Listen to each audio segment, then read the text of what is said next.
कहानी की शुरुआत होती है एक रहस्यमयी सीन से, जहां हमें एक औरत को नदी के पानी से बाहर निकलते हुए दिखाया जाता है। ये औरत बहुत ही सावधानी से नदी के किनारे की तरफ देखती है और फिर घने जंगल की ओर अपनी नजर घुमाती है। इसे देखकर ऐसा लग रहा था जैसे ये किसी अनदेखे खतरे को महसूस कर रही है। अब जब ये पानी से बाहर आती है तो उसे एहसास होता है कि उसकी बंदूक की सारी गोलियां खत्म हो चुकी हैं। तभी इसका डर अब और बढ़ जाता है। अब ये बिना कुछ सोचे समझे अपनी जान बचाने के लिए जंगल की ओर भागने लगती है। वहीं दूसरी तरफ जंगल के एक दूसरे हिस्से में हमें दो लोग दिखाई देते हैं, जिनमें से एक शिकारी था और दूसरा गाइड था। उनके नाम थे मैथ्यूज और मार्सिया। मार्सिया कभी एक मशहूर रनर हुआ करती थी, लेकिन पैर में गंभीर चोट लगने के बाद उसने एथलेटिक्स छोड़ दी। दोनों जंगल में किसी चीज की तलाश कर रहे होते हैं और जमीन पर पड़े निशान को देखकर आगे बढ़ रहे होते हैं। तभी अचानक इनकी नजर एक हिरन पर पड़ती है, जिसके बाद शिकारी को मौका मिलता ही वो निशाना साध कर उस पर गोली चलाता है, लेकिन किस्मत उसका साथ नहीं देती और शॉट मिस हो जाता है। इसके बाद चलते चलते मैथ्यूज फिसलकर नीचे गिर जाता है और जब मर्सिया उसे उठाने की कोशिश करती है तो उसकी नजर उसके पास मौजूद एक सील बंद लिफाफे पर पड़ती है। मैथ्यूज बिना देर किए लिफाफे को मर्सिया से वापस ले लेता है और कहता है कि ये लिफाफा उनकी जिंदगी से भी ज्यादा कीमती है। खुद को एक बिजनेसमैन के रूप में बताते हुए वो साफ कर देता है कि उसके लिए पैसा और सौदा सबसे ऊपर है। इसके बाद वो दोनों फिर से अपनी तलाश जारी रखते हैं। रास्ते में उन्हें जमीन पर खून के और भी निशान दिखाई देते हैं, जिससे साफ हो जाता है कि जिस जानवर का वो पीछा कर रहे हैं वो घायल है। तभी मैथ्यूज एक चौंकाने वाली बात कहता है कि वो लोग जिस जानवर का शिकार कर रहे हैं वो इंसानों के लिए नहीं है, बल्कि सिर्फ कुत्तों के खाने के लिए है। इतना कहकर वो मार्सिया को एक हथियार थमा देता है और खुद उसी रास्ते से वापस लौट जाता है जहाँ से वो आए थे। अब मार्सिया अकेली जंगल में आगे बढ़ती है। अब थोड़ी दूर पर जाकर उसे वो घायल जानवर मिल जाता है और वो उसे खत्म करने का मौका भी पा लेती है, लेकिन किसी वजह से उसके हाथ कांप जाते हैं। वो ट्रिगर दबाने से पहले ही रुक जाती है। तभी अचानक यहाँ पर एक और शिकारी आ जाता है, जिसका नाम लियो होता है। हालात समझते ही वो बिना देर किए घायल जानवर को जान से मार देता है ताकि मर्सिया की तकलीफ खत्म हो सके। फिर वो मर्सिया से कहता है कि अब शिकार खत्म हो चुका है और उसे उसके साथ वापस लौट जाना चाहिए। जब दोनों वापस हंटर्स के लॉज और कैंप पर पहुंचते हैं तो मर्सिया को पता चलता है कि शिकारी मैथ्यूज की हालत बिगड़ गई थी और उसे रेस्क्यू करके वहाँ से लाया गया है। थोड़ी देर बाद कैंप का चीफ मॉक्स मर्सिया से कुछ नाराज नजर आता है, क्योंकि उसे ये बात बिल्कुल पसंद नहीं आती कि मर्सिया ने अपने एक साथी को जंगल में अकेला छोड़ दिया। मर्सिया अपनी गलती मानती है, लेकिन साथ ही वो ये भी कहती है कि उसे इस काम से मिलने वाले पैसों की बहुत जरूरत है। लेकिन मॉक्स का फैसला सख्त था। वो साफ कह देता है कि आज तुम्हारा गाइड के तौर पर आखिरी दिन था। इस डॉट के बाद मार्सिया को अस्पताल से कॉल आता है, जहाँ उसे बताया जाता है कि उसका अपॉइंटमेंट अगले हफ्ते की शुरुआत में रख दिया गया है। लेकिन तभी मार्सिया को यहाँ एक और बड़ा झटका लगता है। उसे पता चलता है कि उसका हेल्थ इंश्योरेंस ही नहीं है और जिस पैर की सर्जरी वो करवाना चाहती थी उसका खर्च हॉस्पिटल नहीं उठा पाएगा। ये सुनते ही वो पूरी तरह से टूट जाती है और गुस्से में आ जाती है। इसी बीच अचानक उसकी नजर मैथ्यूज की जैकेट में रखे उस सील बंद लिफाफे पर पड़ती है। तभी उसके दिमाग में एक खतरनाक आइडिया आता है। बिना वक्त गवाए वो जैकेट उठा लेती है और उसी रास्ते पर वापस निकल पड़ती है जहाँ से वो आई थी। जंगल के बीच से गुजरते समय उसे दूर एक बहुत पुराना और विशाल किला दिखाई देता है। वो समझ नहीं पाती कि आखिर वहाँ कौन रहता है, लेकिन किले की मौजूदगी माहौल को और डरावना बना रही थी। रास्ते में वो अस्पताल में कॉल करके उनसे रिक्वेस्ट करती है कि उसका अपॉइंटमेंट होल्ड पर रख लिया जाए,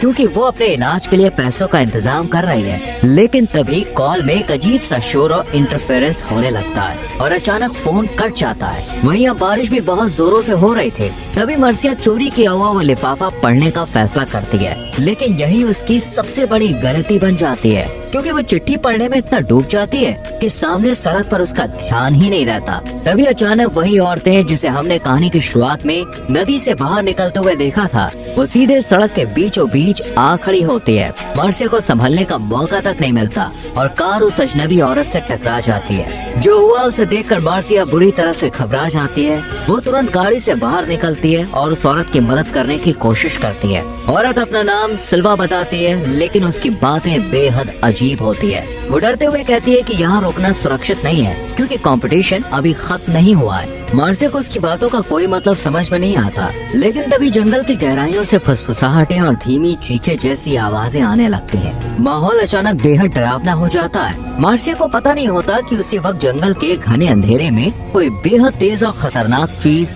उन पर नजर रखे हुए है। वो सिल्वा को ठंड से बचाने के लिए मैथ्यूज की जैकेट दे देती है और दोनों जल्दी से कार के अंदर बैठ जाते हैं। लेकिन जैसे ही दरवाजा बंद होता है, गाड़ी के सामने एक अजीब सा इंसानी आकार वाला खौफनाक प्राणी धीरे धीरे उनकी तरफ बढ़ने लगता है। मार्सिया बिना एक पल गवाए गाड़ी स्टार्ट करती है और पूरी रफ्तार से आगे बढ़ती है, लेकिन वो नहीं जानती कि सामने वाला खतरा इंसानों से कहीं ज्यादा तेज है। वही खौफनाक प्राणी छलांग लगाकर सीधे गाड़ी के ऊपर आ जाता है। ये देखते ही घायल सिल्वा डर के मारे चीखने लगती है।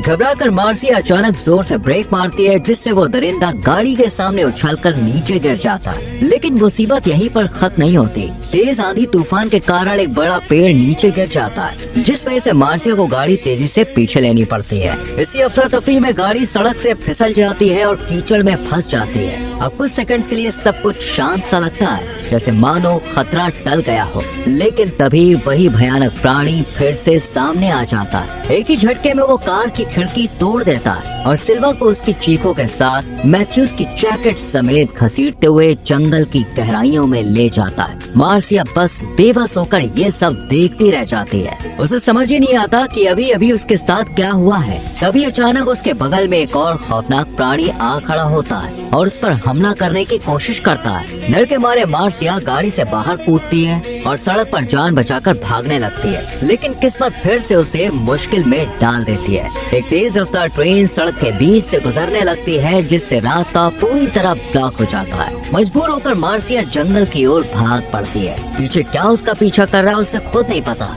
वो बस इतना जानती है कि अगर वो रुकी तो जिंदा नहीं बचेगी। वो ट्रेन की पटरियों की तरफ दौड़ती है और पूरी ताकत लगाकर ट्रेन निकलने से पहले पटरी पार करने की कोशिश करती है और इस बार किस्मत उसका साथ देती है। वो आखिरी सेकंड में पटरी पार कर लेती है और उसका पीछा कर रहा प्राणी चलती ट्रेन के नीचे आकर कुचला जाता है। अभी भी मार्सिया रुकती नहीं है, वो लगातार दौड़ती रहती है। तभी उसे चारों ओर से नई और डरावनी चीखों की आवाजें सुनाई देने लगती हैं।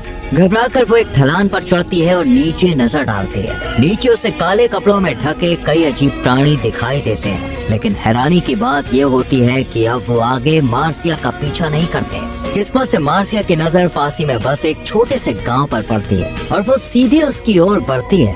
थोड़ी देर बाद हमें पता चलता है कि उसने पुलिस को कॉल कर दिया है। वहाँ पहुँचने पर वो पुलिस ऑफिसर एस्थर को पूरी घटना बताती है और दावा करती है कि कोई चीज उस औरत को जबरदस्ती जंगल में घसीट कर ले गई है। लेकिन एस्थर इस कहानी को ज्यादा गंभीरता से नहीं लेती।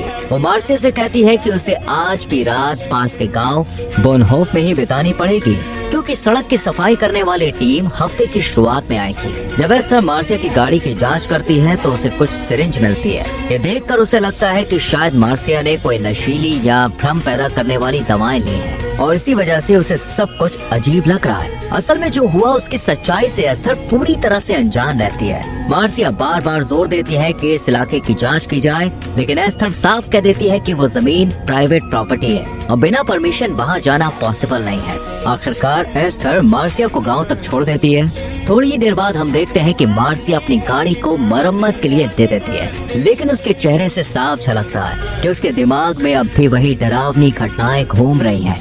मैकेनिक लॉरा जांच करने के बाद बताती है कि मार्सिया की गाड़ी का एक्सेल पूरी तरह टूट चुका है और उसे ठीक करने में काफी मेहनत लगेगी, साथ ही खर्चा भी बहुत ज्यादा आएगा।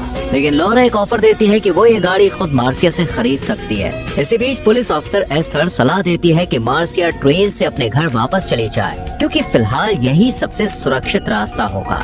इसके बाद मार्सिया को रेलवे स्टेशन ले जाया जाता है, जहां वो ट्रेन के आने का इंतजार करती है। अनजान जगह और हालात को देखते हुए वो अब भी मैथ्यूज से मिली बंदूक अपने पास रखती है, ताकि जरूरत पड़ने पर खुद को बचा सके। किस्मत से ज्यादा देर नहीं लगती और ट्रेन स्टेशन पर पहुंच जाती है। मार्सिया जल्दी में उसमें चढ़ने लगती है, लेकिन तभी उसका फोन बजता है। फोन पर होता है मिस्टर मैथ्यूज। वो गुस्से में उससे पूछता है कि आखिर तुमने क्या चुराया है। मैथ्यूज मार्सिया को धमकी देता है कि वो ईमानदारी से वो चीज वापस करे, क्योंकि उसके पास अपने मकसद को पाने के लिए कई और खतरनाक तरीके भी हैं। थोड़ी ही देर बाद हमें पता चलता है कि जानकारी हासिल करने के लिए मैथ्यूज ने मॉक्स को घायल कर दिया है ताकि वो मार्सिया के बारे में सब कुछ जान सके। इसी बीच ट्रेन से दो औरतें नीचे उतरती हैं और सीधे बाहर खड़ी एक गाड़ी की ओर बढ़ती हैं। दोनों के अंदर बैठते ही कार तेजी से वहां से निकल जाती है। लगातार मिल रही धमकियों के कारण मार्सिया ट्रेन में चढ़ने का इरादा बदल लेती है। वो यही कस्बे में ही रुकने का फैसला करती है, क्योंकि उसका असली मकसद अब सिल्वा को ढूंढना होता है। वही सिल्वा जिसके पास मैथ्यूज की जैकेट और वो रहस्यमय चिट्ठी दोनों थे। अब मार्सिया को पास ही में एक साइकिल और उस इलाके का नक्शा दिखाई देता है। बिना वक्त गवाए वो सीधे उस जगह की ओर निकल पड़ती है जहां हादसा हुआ था। जंगल की गहरी अंधेरी रात से डरे बिना और किडनैप औरत को बचाने की उम्मीद में मार्सिया जंगल के अंदर घुस जाती है। वो खून के निशानों का पीछा करते हुए आगे बढ़ती है और जल्द ही उसे प्राइवेट प्रॉपर्टी की ऊंची दीवार दिखाई देती है। दीवार पर लगे खून के धब्बे देखकर उसका शक और पक्का हो जाता है। बिना ये सोचे कि अंदर क्या होने वाला है, मार्सिया दीवार फाड़ने का फैसला करती है। जैसे ही वो दीवार के अंदर पहुंचती है तो खुद को घनी बेलों और पौधों की एक भूल भुलैया में फंसा पाती है। इसी तरह रास्ता ढूंढते हुए वो डोंग के अंदर घुस जाती है। आगे बढ़ते हुए उसे बूढ़ा आदमी घोड़ों की काठियां साफ करता हुआ दिखाई देता है, लेकिन ये साधारण काठियां नहीं होती है, ये खून से सनी हुई होती है और इनमें से अब भी बूंदें टपक रही होती है। बूढ़ा आदमी मार्सिया की मौजूदगी से बेखबर होता है और थोड़ी ही देर में एक दरवाजे से होकर नीचे की ओर चला जाता है, जो शायद बेसमेंट में खुलता है। मार्सिया चुपचाप उसका पीछा करती है। जब वो आदमी आगे निकल जाता है तो मार्सिया उसी दरवाजे से अंदर जाती है और वहाँ उसे मिलती है एक पुरानी जेल। लेकिन मार्सिया को वहाँ कुछ ऐसा मिल जाता है जो उसे कभी भी नहीं देखना चाहिए था। एक छोटे से कंपार्टमेंट में घुसते ही उसका सामना होता है सिल्वा के घायल शरीर से, जो हुक और चेन से लटका हुआ था। ये सीन देखकर मार्सिया का दिल धड़क उठता है और डर से उसका शरीर कांपने लगता है। फिर भी वो धीरे धीरे सिल्वा के पास जाती है और तभी उसकी पीठ पर बने एक टैटू को नोटिस करती है, जिसे वो अपने दिमाग में याद कर लेती है। तभी सिल्वा अचानक जिंदा होने का राज खोलती है। मार्सिया तुरंत उसकी मदद करने की कोशिश करती है। वो सिल्वा को जंजीरों से मुक्त करती है और जब सिल्वा फर्श पर गिरती है तो उसकी नजर जैकेट और उस रहस्यमय चिट्ठी पर पड़ती है। लेकिन जैसे ही मार्सिया उन्हें लेने के लिए आगे बढ़ती है, अचानक एक काला कपड़ा पहना एक प्राणी सामने प्रकट हो जाता है। वो इन दोनों पर हमला कर देता है, सिल्वा को मार डालता है और मार्सिया के हाथ घायल हो जाते हैं, जिससे उसका मोबाइल भी टूट जाता है। लेकिन तभी मार्सिया तेजी से सोचती है और अपनी बंदूक उठाकर प्राणी पर गोली चलाती है। इसी मौके का फायदा उठाकर वो कंपार्टमेंट से बाहर भागने में कामयाब हो जाती है। मार्सिया अब एक अंडरग्राउंड कमरे से होकर यहाँ से बाहर निकल जाती है। अब सुबह हो जाती है और मार्सिया नदी के पास किसी और जगह से भागने में सफल हो जाती है। रास्ते में वो एक मछुआरे को देखती है और उसकी ओर हाथ हिलाती है, लेकिन मछुआरा उसे बिल्कुल नोटिस नहीं करता। जब वो पीछे मुड़कर देखती है तो उसे वही डरावना काला प्राणी दौड़ता हुआ आता दिखाई देता है। मार्सिया प्राणी से रुकने के लिए कहती है, लेकिन वो उसकी एक नहीं सुनता। मजबूर होकर वो गोली चला देता है। फिर वो प्राणी के पास आकर उसका हुक हटाती है तो चौक पर पाती है कि ये तो एक खूबसूरत औरत थी, लेकिन ये राहत सिर्फ कुछ पलों की ही थी, क्योंकि जल्द ही वो खूबसूरत औरत एक खतरनाक वैम्पायर जैसी प्राणी में बदल जाती है और मार्सिया को गले से पकड़ लेती है। और मौत से बचने के लिए मार्सिया तुरंत वैम्पायर पर गोली चलाती है और जमीन पर गिर जाती है। तभी वो वैम्पायर की तलवार उठाती है और सीधे उसके सीने में गाड़ देती है और वहाँ से भाग निकलती है। फिर कहानी की शुरुआत वाला सीन फिर से दोहराया जाता है और मार्सिया नदी में तैरते हुए मछुआरे की ओर बढ़ती है, जबकि प्राणी अब भी जिंदा और खतरनाक स्थिति में था। जैसे ही मार्सिया नदी के किनारे पर आती है, वही वैम्पायर उसके पीछे दौड़ता है, लेकिन जैसे ही वो शिकार के करीब पहुंचता है, मार्सिया मछुआरे की नाव में कूद जाती है। डर और हड़बड़ी में वो नाव की मोटर चालू कर देती है और मछुआरे की बातें, जो कि मछली पकड़ने के जाल के बारे में थी, वो नजरअंदाज कर देती है, जिसके कारण जल्द ही वो जाल प्रोपेलर्स में फंस जाता है। डर के मारे वो तुरंत पानी में कूद जाती है ताकि प्रोपेलर को आजाद कर सके, लेकिन तभी उसकी नजर एक मृत महिला के शरीर पर पड़ती है। इधर मछुआरा मोटर चालू कर देता है, उधर वैम्पायर मार्सिया के पास आ जाता है। मार्सिया उस पर गोली चलाती है, लेकिन तभी वो जाल में फंस जाती है, जिससे वो भी नाव के साथ साथ खींच चली जाती है। कुछ ही समय बाद मोटर फिर से खराब होने लगती है, लेकिन तब तक जोश मार्सिया को पानी से बाहर निकाल देता है। मार्सिया उसकी मदद के लिए धन्यवाद देती है और फिर काउंटेस के किले की ओर बढ़ जाती है। किले में पहुंचकर वो मिलती है मिसेस वोनी से, जो किले के एडमिनिस्ट्रेटर थे। और उस समय ऑफिसर एस्थर से बात कर रही थी। मार्सिया बताती है कि उसने उस महिला को ढूंढ लिया है और वो पिछली रात की कई घटनाओं के बारे में बताना चाहती है। वोनी उसे उसकी देखभाल के लिए कहती है, लेकिन मार्सिया मना कर देती है और अपना घायल हाथ दिखाती है। वो बताती है कि काउंटेस की प्राइवेट प्रॉपर्टी में पागल जैसे लोग रहते हैं जो लोगों का शिकार करते हैं और उन्हें मार देते हैं। लेकिन मार्सिया को एक और बड़ा झटका लगता है जब उसे बताया जाता है कि काउंटेस मृत पाई गई है। थोड़ी ही बातचीत के बाद मार्सिया को डॉक्टर के पास इलाज के लिए ले जाया जाता है, लेकिन यहाँ उसकी नजर एक औरत पर पड़ती है, हेलेना। उसे देखकर मार्सिया को एहसास होता है कि हेलेना और वो खौफनाक प्राणी जिसने उस पर हमला किया था दोनों बहुत मिलते जुलते हैं। इलाज के बाद मार्सिया किले के रहस्यों को लेकर चिंतित रहती है। वो एस्थर से कहती है कि वो उस कमरे की जांच करे जहां उसने सिल्वा को पाया था। ये बात हेलेना का भी ध्यान आकर्षित कर लेती है और वो अचानक चौकन्नी नजर आती है। कुछ ही मिनट बाद जब वो वहाँ कमरे में पहुँचते हैं तो वहाँ केवल एक हिरन लटका हुआ होता है, शिकार के लिए, खाना बनाने के लिए। मार्सिया एस्थर की जांच से संतुष्ट नहीं होती, लेकिन जब उसे अपना टूटा हुआ मोबाइल जिस पर खून के धब्बे लगे हुए थे वो मिलता है तो वो कहती है कि ये सबूत के तौर पर काम करेगा। लेकिन एस्थर बस इतनी बात कहती है कि मार्सिया ने प्राइवेट प्रॉपर्टी में घुसपैठ की है और ये उसे गिरफ्तारी तक ले जा सकता है। इसी बीच वोनी कहती है कि इतना करने की जरूरत नहीं है और वो घायल मार्सिया को किले का एक कमरा देती है जहाँ वो सबसे सुरक्षित और आरामदायक तरीके से ठीक हो सके। डरी सहमी मार्सिया अब ये फैसला करती है कि वो यहाँ और नहीं रुकेगी और एस्थर से कहती है कि उसे किले के बाहर ले जाया जाए। गाड़ी में बैठते ही मार्सिया अपनी दवाइयाँ लेती है, जिसे देखकर एस्थर को लगता है कि शायद यही कारण है कि मार्सिया को भ्रम और हेलुसिनेशंस हो रहे हैं। रास्ते में पुलिस ऑफिसर शॉर्टकट लेने का फैसला करती है, जिससे मार्सिया पूरी तरह उलझन में पड़ जाती है। तभी वो लोग जोश से टकराते हैं, जिसे देखकर पुलिस ऑफिसर गाड़ी रोकती है ताकि जोश नदी के पास हुई घटनाओं की पुष्टि कर सके। लेकिन जोश कहता है कि उसने केवल इस औरत को पानी से बाहर निकाला था और इसके बदले में उसकी नाव भी खराब हो गई थी। एस्थर मार्सिया से कहती है कि वो उसे फॉलो करे, लेकिन जब मार्सिया देखती है कि जोश सच में जानता है, वो नहीं बता रहा है, तो मार्सिया कहती है कि वो वहीं रुकेगी।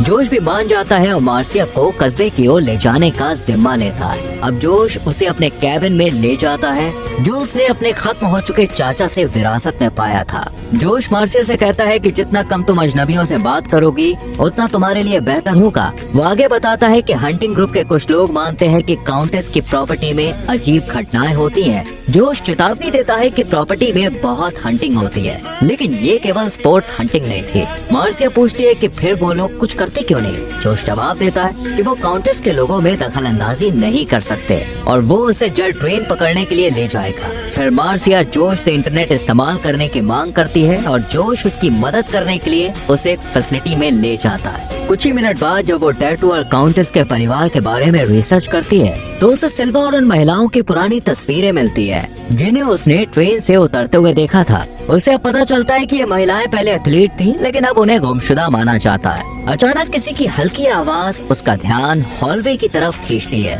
अब वो जिज्ञासु होकर वो आवाज का पीछा करती है और जोश को ढूंढती है, लेकिन उसकी नजर एक शूटिंग रेंज पर पड़ती है जहाँ टारगेट्स पर वही टैटू बने हुए थे। तभी माहौल और डरावना हो जाता है जब टारगेट्स अपने आप हिलने लगते हैं। अचानक एस्थर लाइट ऑन कर देती है और पूछती है कि मार्सिया तुम यहाँ क्या कर रही हो। मार्सिया उसे अपने द्वारा ढूंढी गई चीजों के बारे में बताती है और ये सुनकर एस्थर मार्सिया को अपने ऑफिस में बातचीत के लिए बुलाती है। स्टेशन में मार्सिया चाहती है कि एस्थर उस महिला के परिवार को कॉल करे जिसकी मौत उसने देखी थी, लेकिन पुलिस ऑफिसर कहती है कि बिना शव के या बिना कोई ठोस सबूत के कोई अपराधी नहीं माना जाएगा। नाराज होकर मार्सिया एस्थर पर आरोप लगाती है कि वो काउंटेस के लोगों की मदद कर रही है, जिससे अब माहौल और ज्यादा बिगड़ जाता है। जवाब में एस्थर कहती है कि मार्सिया अब तुम्हारा क्रिमिनल रिकॉर्ड बढ़ रहा है और ये सिर्फ जैकेट चोरी के कारण नहीं है। जब एस्थर और मार्सिया की बहस चल रही होती है तो उसी दौरान बिना एस्थर को बताए जोश चुपचाप टेबल से एक पुरानी किताब उठा लेता है। आखिरकार पुलिस ऑफिसर मार्सिया से कहती है कि वो यहाँ से चली जाए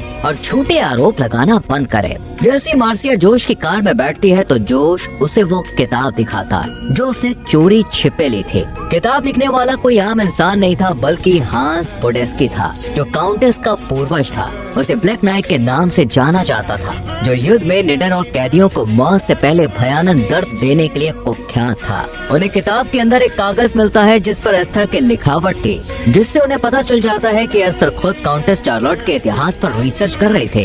कुछ देर बाद मार्सिया आखिरकार ट्रेन में चढ़ जाती है, लेकिन तभी उसकी नजर एना पर पड़ती है, वही महिला जिसे उसने एथलीट्स वाली तस्वीर में देखा था, जो ट्रेन से उतर रही थी। मार्सिया उससे पूछती है कि वो कहाँ जा रही है, जिस पर एना उसे जवाब देती है कि वो कंपटीशन में हिस्सा लेने जा रही है। जब मार्सिया से पूछा जाता है कि क्या वो भी साथ चलना चाहेगी, तो वो मना कर देती है। एक बार फिर किस्मत मार्सिया का साथ नहीं देती और वो ट्रेन मिस कर देती है। अकेली बैठी हुई वो स्टेशन पर लगे इलाके के नक्शे को ध्यान से देखने लगती है और अचानक उसे कुछ अजीब सा महसूस होता है, जिसके बाद वो जोर लगाकर उस नक्शे को कांच से बाहर निकाल लेती है। अब मार्सिया अपने खून से नक्शे पर बिंदुओं को जोड़ती है और देखती है कि पूरा इलाका मिलाकर एक स्टार की शेप बन रही है, बिल्कुल वैसा ही जैसा टैटू पर बना हुआ था। अब उसे समझ में आ जाता है कि ये कोई इत्तेफाक नहीं है। वो तुरंत जोश के पास लौटती है और उसे सारी बात बताती है। वो कहती है कि जब वो डोम में घुसी थी और जमीन के नीचे गई थी, तो उसे सुरंगों का एक जाल मिला था,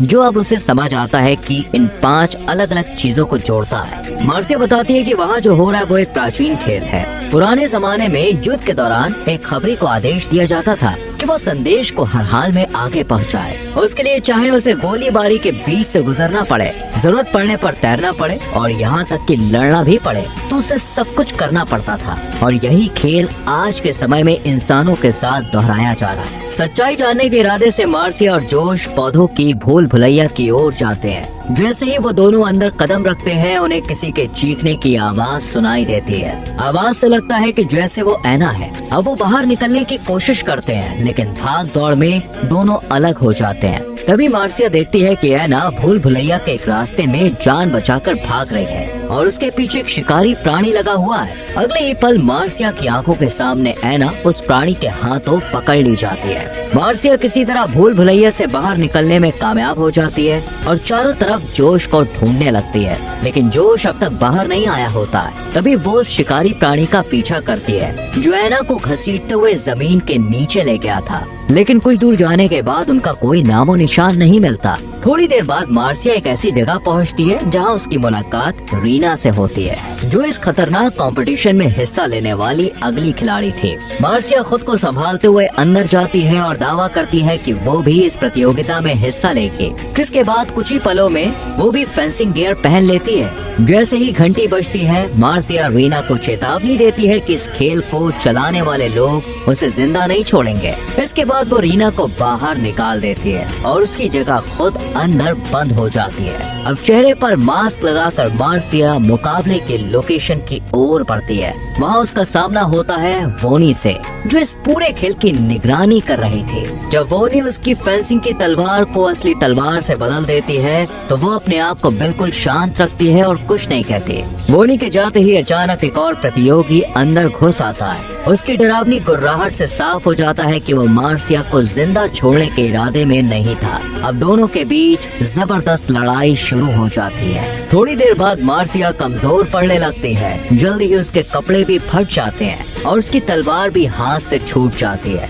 वो किसी तरह तलवार को वापस उठाती है, लेकिन तभी दुश्मन का वार सीधे उसकी आंख पर होता है। लेकिन किस्मत से फेंसिंग मास्क की लोहे की परत उसकी जान बचा लेती है। जैसे ही विरोधी उसका मास्क हटाती है, तो फिर मार्सिया भी पलटकर ऐसा वार करती है कि सामने वाले का चेहरा भी बेनकाब हो जाता है। और इस बार सामने होती है मैकेनिक लॉरा, जो असल में एक और शिकारी वैम्पायर निकलती है। इसी वक्त अचानक एक दरवाजा खुलता है और जोश वहाँ पे आ जाता है। वो मार्सिया को खींचकर अंदर ले जाता है और दोनों किसी तरह हमले से बच निकलते हैं। थोड़ी देर बाद उन्हें एहसास होता है कि वो गांव की वर्कशॉप में पहुंच चुके हैं, लेकिन खतरा अभी टला नहीं था। एक बार लॉरा फिर से मार्सिया के सामने आ जाती है। इस बार मार्सिया पूरी ताकत से मुकाबला करती है और जोश की मदद से वो लॉरा को एक गाड़ी के नीचे दबा देते हैं, जिससे उन्हें कुछ समय मिल जाता है। अब दोनों तुरंत नीचे की सुरंगों में वापस लौटते हैं और आगे भागते हुए एक दरवाजा पाते हैं। वो अंदर छुप जाते हैं और कुछ देर के लिए उस प्राणी से बच जाते हैं। उस कमरे में उन्हें पुरानी किताबें मिलती हैं। इनमें वो किताबें भी होती हैं जो पहले एस्थर के पास थी।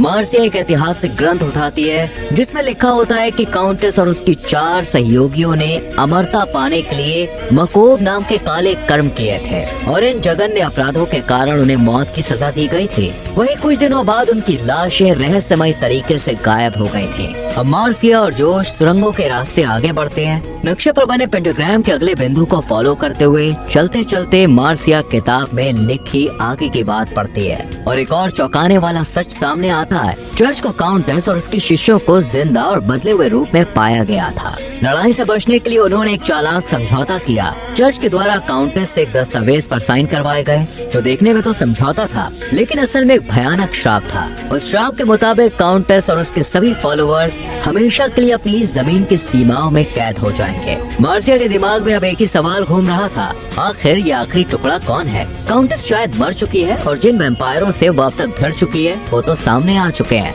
तभी जोश उससे कहता है, जरा सोचो आखिर इस खेल का असली खिलाड़ी कौन हो सकता है? उधर काउंटेस की जमीन पर मैथ्यूस पहुंच जाता है। यहाँ रास्ता बंद देखकर वो बिना देर किए अपने गुर्गों को आदेश देता है कि रोड तुरंत खुलवाई जाए। वहीं इधर किले के अंदर मार्सिया और जोश एक काम करने वाले आदमी से छुपते हुए आगे बढ़ रहे होते हैं, लेकिन बदकिस्मती से वो आदमी एक खुला दरवाजा देख लेता है और जोश को उसी कमरे में बंद कर देता है। जब अपने दोस्त को बचाने के लिए मार्सिया आगे बढ़ती है तभी वो देखती है कि वही बूढ़ा आदमी पीड़ितों के कपड़े जला रहा है। मौका पाकर वो चुपचाप उसकी चाबियां चुरा लेती है, लेकिन तभी बूढ़ा आदमी मैथ्यूस की सील बंद चिट्ठी उठा लेता है। वो सील तोड़ देता है और अंदर रखे पुराने स्क्रॉल और रहस्यमय लिखावट को देखता है। ये देखकर मार्सिया घबरा जाती है और उसके हाथ से चाबी नीचे गिर जाती है। अब जब वो दोबारा उस बूढ़े की ओर देखती है तो वो वहाँ पर नहीं होता है। फिर मार्सिया चिट्ठी उठाने के लिए कमरे में घुसती है, लेकिन तभी वो आदमी अचानक उसके सामने आ जाता है और जलते कोयले के औजार से उस पर हमला कर देता है, जिससे मार्सिया बुरी तरह घायल हो जाती है। जान बचाने के लिए मार्सिया पास पड़ी एक मेज से खुद का बचाव करती है। अपनी आखिरी ताकत लगाकर वो बूढ़े से भिड़ती है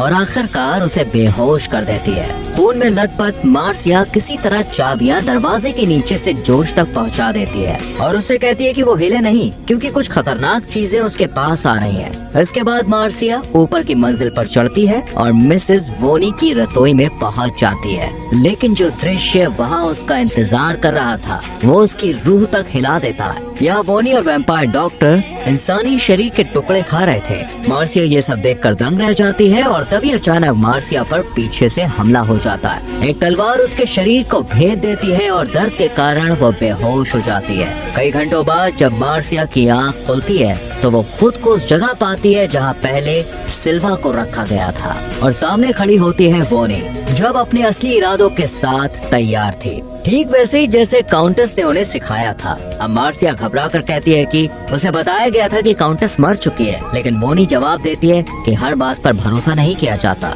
इसके बाद वोनी मार्सिया को भी हुक और जंजीरों से लटका देती है, ठीक वैसे ही जैसे उसने बाकी शिकारों के साथ किया था। वो बताती है कि इन पीड़ितों के शरीर को हमेशा के लिए जवान और परफेक्ट रखने का यही एक तरीका है। यहाँ सबसे बड़ा राज हमारे सामने आता है कि उनकी अमरता का राज ये है कि बलि किसी आम इंसान की नहीं दी जाती, बल्कि ऐसे योद्धाओं की दी जाती है जो आज के समय में एथलीट्स हो। तभी मार्सिया एक टेबल गिरा देती है और उसका सामान नीचे बिखर जाता है। वोनी की नजर तुरंत उस सील बंद लिफाफे पर पड़ती है। उसे पढ़ते ही वो चौंक जाती है और मार्सिया से पूछती है कि तुम असल में यहाँ क्या करने आई हो? दरअसल ऐसा इसलिए था क्योंकि ये वही दस्तावेज थे जिन्हें वो सैकड़ों सालों से ढूंढ रही थी, ऐसे कागज जो उन्हें श्राप से मुक्त कर सके और पूरी दुनिया को अमरता और युद्ध की आग में झोंक सकते थे। वोनी के जाते ही घायल लेकिन हिम्मत न हारने वाली मार्सिया किसी तरह खुद को जंजीरों से आजाद कर देती है और नीचे मौजूद खून से भरे गड्ढे में कूद जाती है, जहाँ मरे हुए शिकारों की जीवन शक्ति बह रही होती है।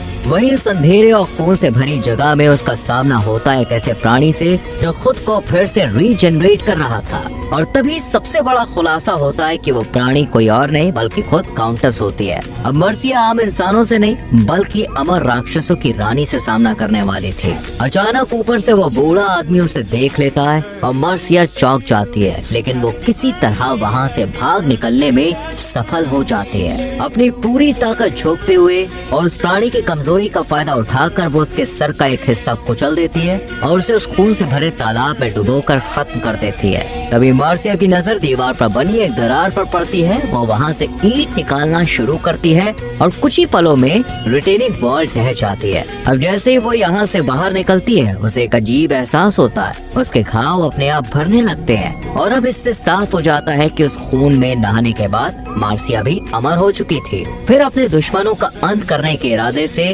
वो ऊपर की मंजिल की ओर बढ़ती है। वही दूसरी तरफ जोश को वैम्पायर चारों ओर से घेर लेते हैं। अगले सीन में हम देखते हैं कि उसे कुर्सी से बांधकर रस्म की टेबल के पास बैठाया जाता है, जहां वोनी अपने साथियों के साथ किसी चीज को पलटने की तैयारी कर रही थी। इसी दौरान अब अमर हो चुकी मार्सिया चुपचाप अंदर दाखिल होती है और सब कुछ देखती रहती है। तभी वहाँ बूढ़ा नौकर भागते हुए आता है और चिल्लाकर बताता है कि काउंटेस का स्नान कुंड नष्ट हो चुका है। ये सुनते ही सभी घबरा जाते हैं और कमरे से बाहर निकल जाते हैं। मौके का फायदा उठाकर मार्सिया तुरंत अंदर आती है, जोश को आजाद करती है और साथ ही पवित्र लिखावट वाले दस्तावेज उठा लेती है। लेकिन तभी अचानक वैम्पायर लॉरा उस पर हमला कर देती है। दोनों के बीच हथियारों से जबरदस्त लड़ाई होती है। दोनों एक दूसरे को गंभीर रूप से घायल कर देती है, लेकिन जल्द ही लॉरा की घमंड भरी गलती उस पर भारी पड़ती है, क्योंकि एक पल की चूक में मार्सिया उस पर ब्लेड से वार कर देती है और फिर एक लोहे के गोले से उसका चेहरा कुचल देती है,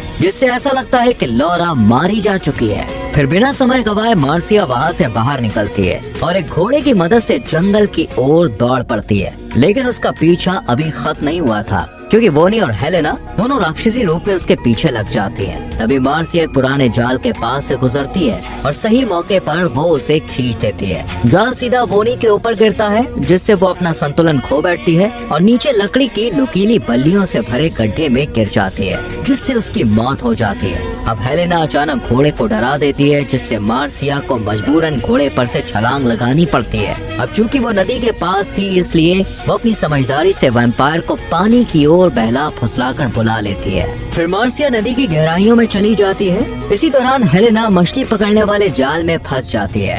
अगले ही पल मांसाहारी मछलियाँ उस पर टूट पड़ती हैं, जिस कारण वो मर जाती है। दूसरी ओर एस्थर वापस किले में पहुंचती है और वहाँ मौत का मंजर देखती है। जोश के हाथों में ब्लेड देखकर वो तुरंत उसे कत्ल का दोषी ठहराती है, लेकिन जोश उसे साफ इनकार करता है। तभी वही बूढ़ी नौकर पीछे से एस्थर पर हमला करने की कोशिश करता है, लेकिन इस पर एस्थर बिना हिचके उसे गोली मार देती है। जैसे ही वो यहाँ से बाहर निकलती है, एक और झटका उसका इंतजार कर रहा होता है। मैथ्यूज और उसके साथी गाड़ी से जोश को टक्कर मार देते हैं। कुछ ही देर में मार्सिया भी यहाँ पहुँच जाती है। मैथ्यूज उससे सीधे लिफाफे के बारे में पूछता है, लेकिन इससे पहले कि कोई कुछ कर पाता, एस्थर दोनों के हाथों से कागज छीन लेती है। मैथ्यूज गुस्से में उससे भिड़ जाता है, लेकिन एस्थर कहती है कि उसने उसका पूरा इतिहास पढ़ लिया है और उसकी गिरफ्तारी का वारंट जारी कर देती है। मैथ्यूज इस बात को नजरअंदाज करता है और उसके साथ ही एस्थर को गाड़ी से कुचलने की कोशिश करती है, लेकिन एस्थर पलटकर गोली चला देती है और उसे मार गिराती है। जिसके बाद मैथ्यूज एस्थर पर चिल्लाने लगता है कि तभी पीछे से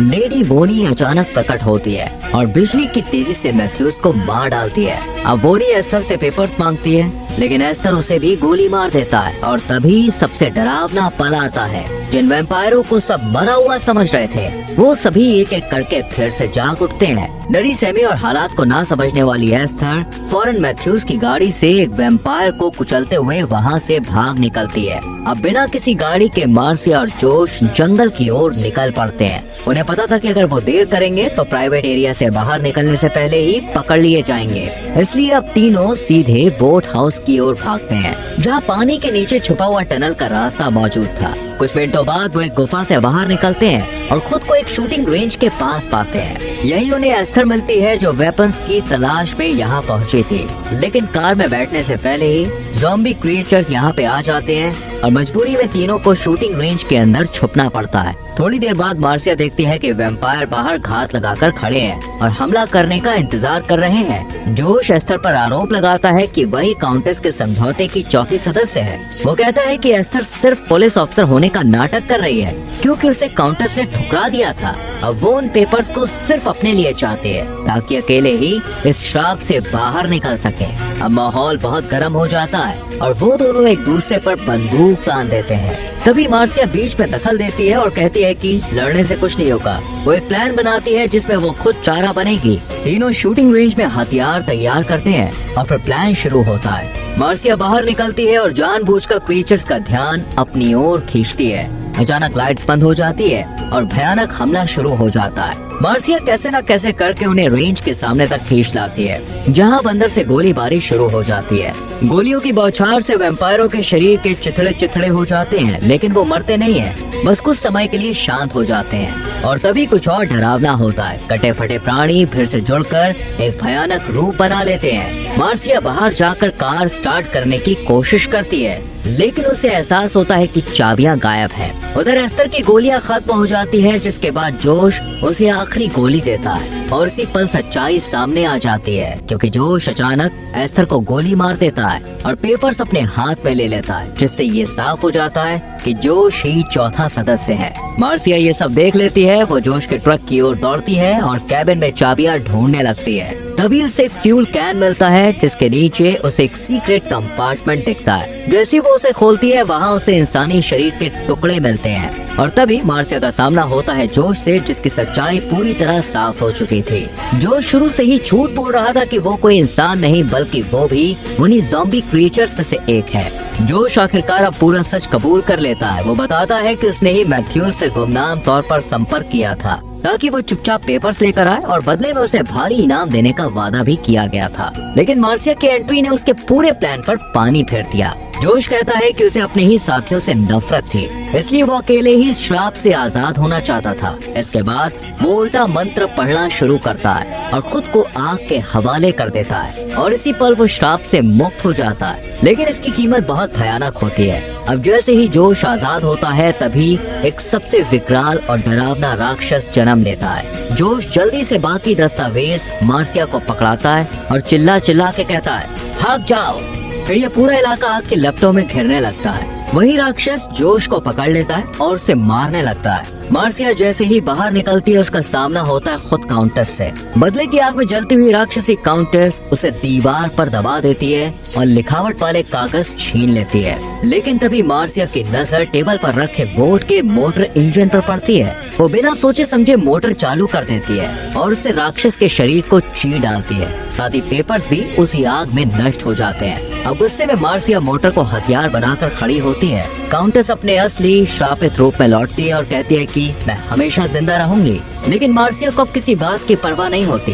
वो पूरे जोर से हमला करती है और राक्षस का सर पूरी तरह से कुचल देती है। इसके बाद वो वापस उस कमरे में जाती है जहां वो म्यूटेंट राक्षस जोश को मारने वाला होता है। मार्सिया मोटर की ब्लेड से उस पर बेरहमी से हमला करती है और वैम्पायरों के शरीर के टुकड़े टुकड़े हो जाते हैं, जिसके बाद आखिरकार बुराई का सर्वनाश हो जाता है। मार्सिया जोश को बचाने की कोशिश करती है, लेकिन वो अपनी किस्मत स्वीकार कर चुका होता है। वो खुद को आग में जलने देता है और वहीं मर जाता है। मार्सिया बाहर निकलती है और देखती है कि उसके अमर दुश्मन धीरे धीरे जलकर राख बनते जा रहे हैं। कुछ घंटों बाद आखिरी सीन में हम देखते हैं कि मार्सिया श्रापित इलाके की सीमा पार कर रही है। अब वो जिंदा है, अब वो आजाद है और सबसे बड़ी बात, अब वही अमर है। वही ताकत जो उसके दुश्मन सदियों से चाहते थे, वो अब सिर्फ उसके पास है। और इसी के साथ हमारी कहानी यहाँ पर खत्म हो जाती है।